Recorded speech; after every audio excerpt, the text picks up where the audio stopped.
Hey there, and welcome to the Divorce Planner Podcast. I'm Alex Beatty. Are you caught in the painful cycle of not knowing whether to stay in your marriage or leave? That should I stay or should I go question that keeps you up at night, going round and round in your head without any clear answer? Today, I'm talking with Betsy Pake, midlife change expert and host of the podcast, The Art of Living Big, about finding clarity when you're stuck in one of life's most difficult decisions. This conversation goes beyond simple advice and explores why this decision feels so impossible and how you can find your way through to clarity. We talk about the surprising physical toll indecision takes on your body, how to distinguish between authentic intuition and fear-based denial, and breaking free from others' expectations to hear your own inner wisdom.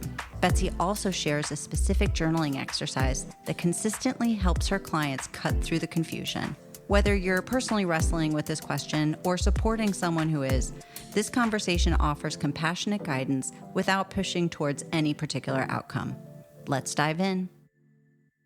I'm so excited to be talking to Betsy Pake today. So this conversation we're going to have is all about being at that big crossroads in life. Should I stay or should I go? It's a really tough place to be. It's a limbo, and it requires a lot of introspection, and it requires a lot of honesty with yourself. And my guest today, Betsy Pake, she is a midlife change expert as well as the host of The Art of Living Big. It's a podcast you can find across all of your fine podcast platforms.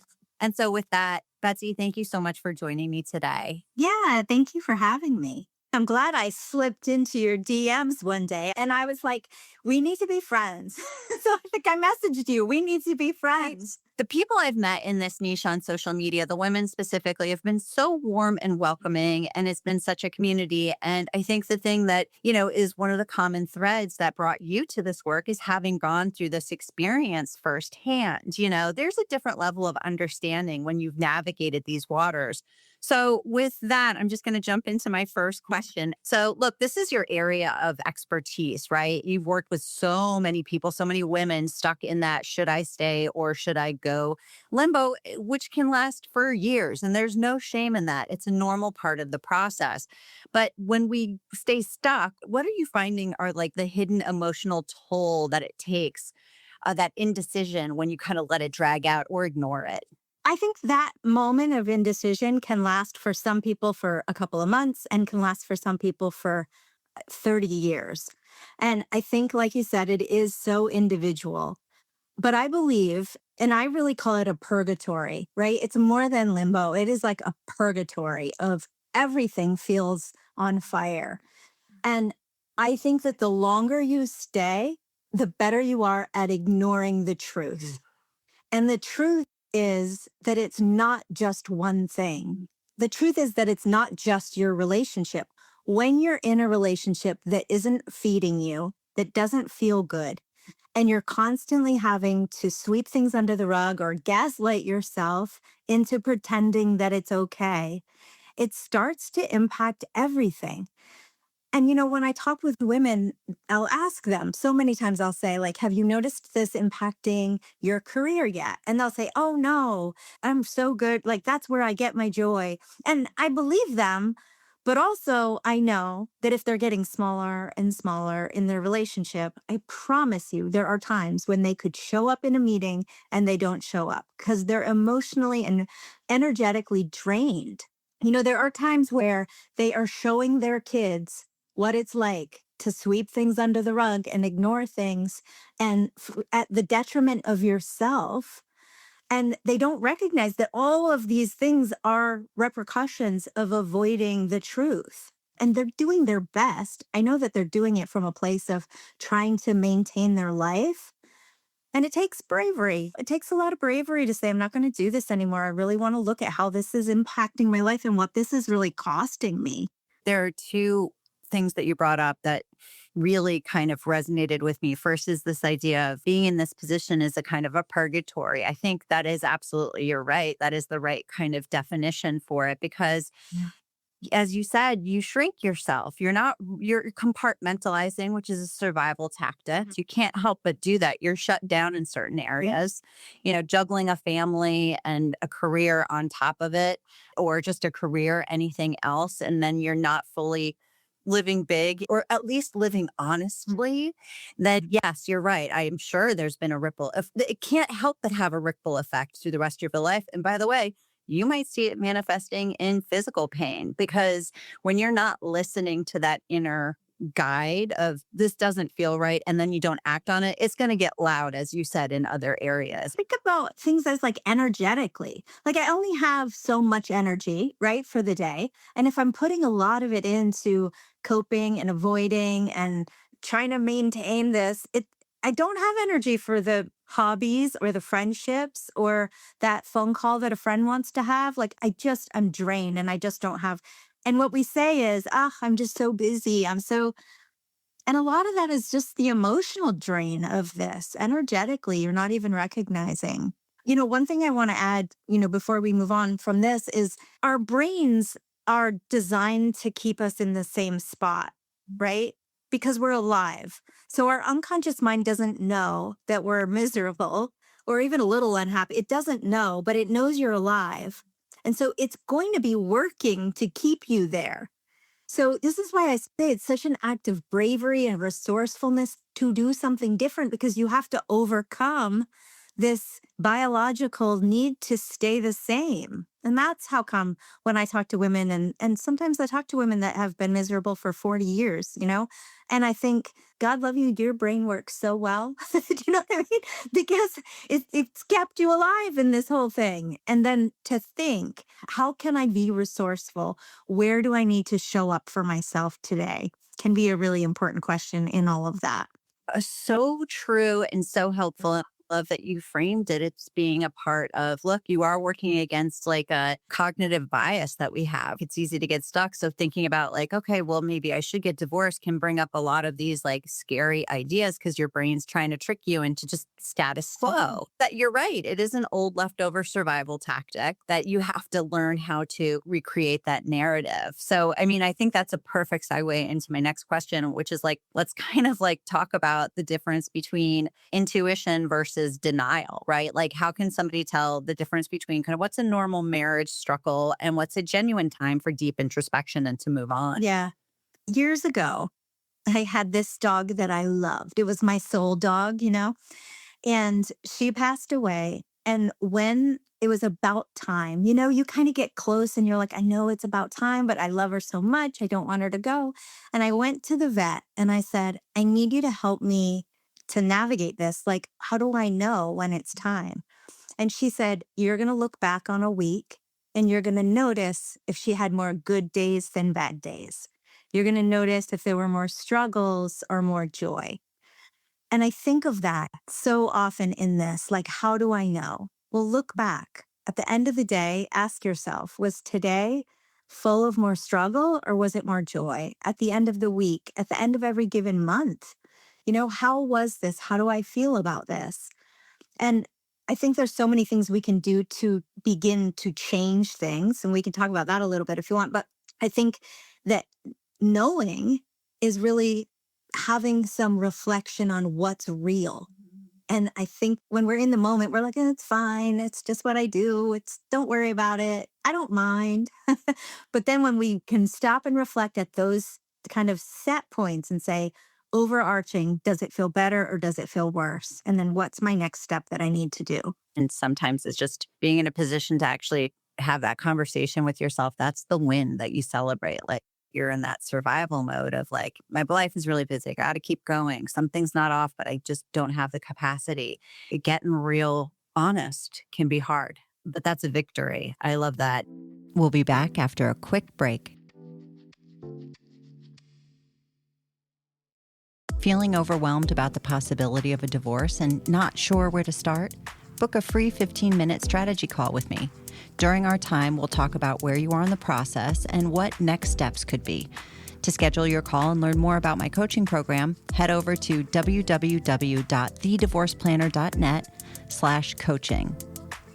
Let's get back to today's episode.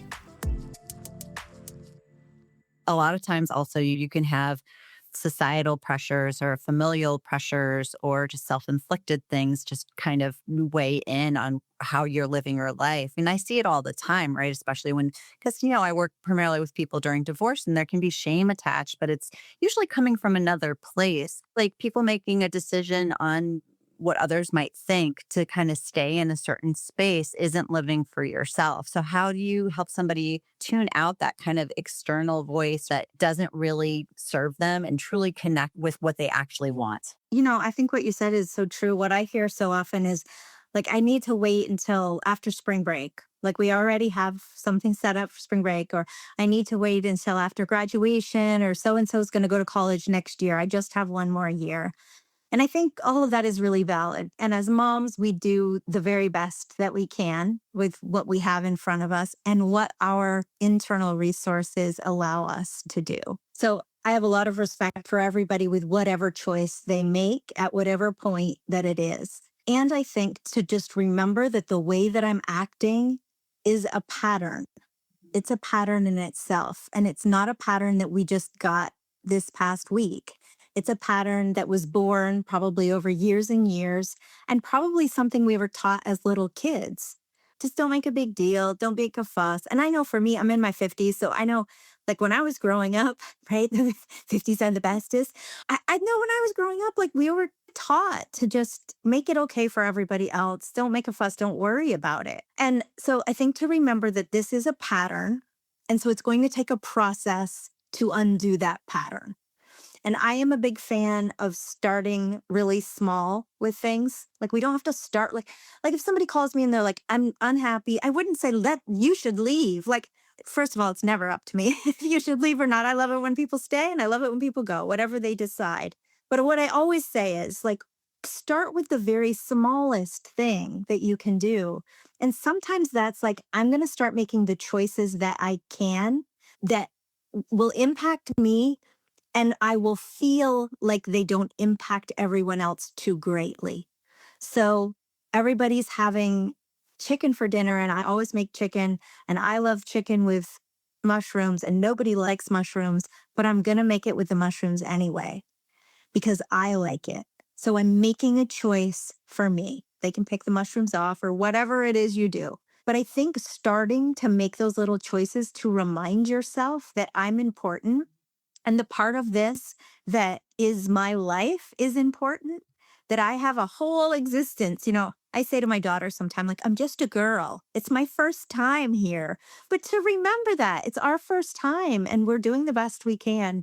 And if we can start to make choices, little choices for ourselves, I'm going to give you another example. Sometimes when I'm driving with my daughter, who's 23, but she lives near me and we do a lot of things together. And there is a grocery store and a Target and a shopping center we go to that is a straight shot down the road. Sometimes when we go, I'm going to take a right and go this way. And she'll be like, it's straight down the street. Like, just go down the street. And I'm like, no, because I want to turn right. There's 500 different ways I could maneuver my way to that store, but I want to make a choice for me. And that sounds so silly, but it starts to retrain things. So I went to the Bahamas by myself. I just wanted to go get some sun. And I was like, I'm just going to go. And so I went, and I was to go on a Friday. I left on a Friday and I came home. I was to come home on a Tuesday. But on Sunday night, I was like, I think I'm done. Like, I'm done. And then I thought, I got one more day. And then I thought, I want to go just because I want to, because I want to train my brain that I get to choose. And so I did. I changed my plane flight and I left the next day, and it was great. I had time to do laundry and all that before I came back to work. I got to pick. And that I think is really important because in all of this, women start to lose the perception even that they have so many choices. Yes, I think that's so true. And I love that you are articulating the fact that this is a process, celebrate the small wins. And it's really easy to get locked into those patterns. You using the example of driving to Target with your daughters is perfect in that. Like we always go a certain way. And when you shift, when you open yourself up with curiosity, when you're leading with curiosity, it's going to bring back energy and open you up to new things. And that's a part of this entire process of should I stay or should I go? Should I have a divorce? Is you have to be really open because we know you're at this point because something is not working, fundamentally not working in your life, and you can no longer ignore it. And so, guess what? You can't go back. The whole point of life is actually change. I think we've been kind of brainwashed a little bit to like, oh, I hate change. I fear change. Life is change. And your experience of life is learning how to navigate that change. We're a boat on the water and there are going to be waves. Know that there are waves and you're going to get through them. It's just about being open, be curious. What is this wave? What does it mean for me? What do I want to get swept under? Right. And then what happens is then, as you talk about all the time, you start to live small. We have one go round.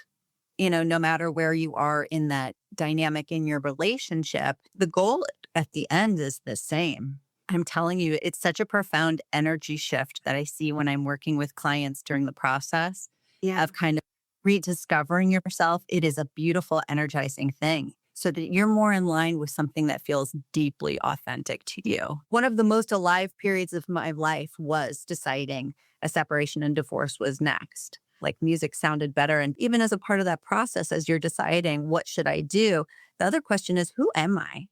Who am I now? I know who I was then. We have a vision of what our lives are going to look like. And so we've got to grieve that vision. And the cool thing is we get to create a new vision. And I think that can be really powerful to help us feel a little more in control. I agree. And, that idea of control goes hand in hand with fear. Fear plays such a huge role in keeping people stuck in a myriad of ways. So, when you're working with clients, like what mindset shifts have you seen that create a real breakthrough for clients who might be paralyzed in this? I think a really important piece to remember is that, and I'm going to say it this way, and bear with me, but that it's all a story. It's all just a story, and it depends on what story you're telling yourself. And I don't care if it's real. Like, I don't care if like it's so real to you. Like you were taught this as a kid and you're like, that is true, but that is true. That is reality. I don't care if it doesn't serve you. If it doesn't serve you, let's evaluate it. Let's see if it's believable. It's not the thing. So all of the things can be happening and they can be bad. Absolutely. And you can say, this thing happened and it's bad. I'm going to take it and I'm going to use it as a mirror to help me evaluate what's going on inside me so that I can heal from it. And then I'll never replay this with anybody else in my life ever. And I can move on in a different way. So I have a process I called mirror, mend, or move, where everything that happens that causes something to go on inside you, you pause and you use it as material to say, what is happening? And is this something that I can heal from so that I could experience this marriage differently? Like that's possible. And if it's not possible, if the marriage is dead and it's time for me to send them to you, then I think it's really important to be able to still be healed from that so that you don't carry it along to somebody else. Yeah, so I think this is so important to just understand that there is a mindset that is creating your perception of what's happening. Yes. And that perception is everything. And I love that saying is sometimes those challenges, what feels like is something just so bad that's happening to you, is really a redirection. We'll be right back after a quick break. Subscribe to the Divorce Planner's weekly newsletter and get divorce prep tips, financial planning tools, and expert insights delivered discreetly to your inbox. Sign up at www.thedivorceplanner.net. Let's get back to today's episode. Something else that you brought up, which is absolutely a part of the process, which is, okay, why am I here? What is going on communication-wise with myself? But also, it's going to bring up any underlying pre-existing experience that kind of set you in this way. It's going to force you to deal with it. And if you don't, if you continue to kind of push down, the origin story, as you said, you're going to bring it into the next thing. Yeah. unfortunately, our nervous systems are typically adapted to that kind of relationship. So even if we cognitively think, like, I don't want that ever again, you'll be attracted to it. You won't be attracted to the healthy partner. That's why we see this replay. That's why I have replayed it. You know what I mean? Until I could heal it, I had to learn the hard way, you know? I did the same damn thing. I was like, did not marry my dad, married my dad. Totally.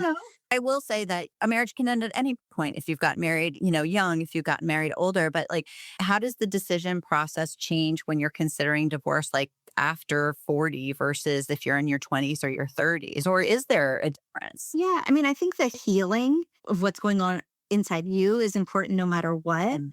But I do think that when you get divorced and it's later, now I'm open to being wrong if anybody is listening and they're like, I don't agree with that. That's fine. For me, my experience was getting divorced early 30s. I figured I'd probably find a partner and I'd probably grow old with somebody. Getting divorced in my 50s made me realize I was also making a decision to possibly be alone. And I think there's a grieving process regardless, but I think it's different. I think it's the idea of how I would live my life. I think I grew up in New England and I always had like the father of the bride, like that house, and like when my kid would get married, and we'd all like I had to redo all of that in my head and say, who am I in this story? And if I was the main character in that story, how does she move forward? And I think that looks different when you're a little bit older because the story, the timeline is much different. And I think forgiving yourself and also grieving that timeline is super important.